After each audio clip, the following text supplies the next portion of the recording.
ng mantika. Then, after niya, lalagay na po yung may wangang timpla niya. Ang octobits. Lalaki ng octobits namin, shala. Ayan po yung luyang red. Naka na iba ay carrots dahil sa kulay niyang pula. Yan, lalagyan pa ng repolyo.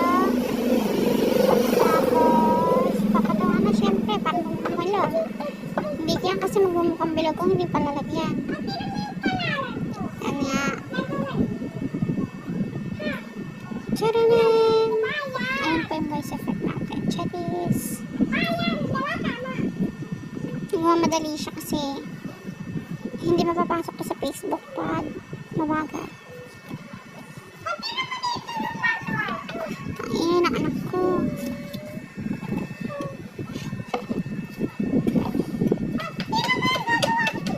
Yan nga ang bilis niya, diba? Sanay na sanay. Diyan na po siya tumanda eh.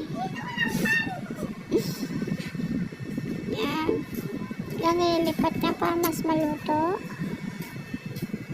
Kasi mas malakas yung apoy sa taas. Kaya ganyan. Ayan na. Magdi-dressing na siya. Ang malakas ang sauce. Japanese sauce yan mga madam, sir. Mayo. Ang mayo. Tapos yung green na dahon. Anong tawag dyan? Basta may tawag dyan. Hindi yan dahon. Green lang siya. Nori. Yun, nori yung tawag dyan. Tapos lalagyan na po ng bonito flakes. Ayan. Yung gumagalaw daw. Pag pinalagay sa ibabaw. Tapos patong ulit ng sauce. O, diba siya lang sarap. Ayan ang mga price. Thank you. There's yummy takoyaki. Ang iingat talaga.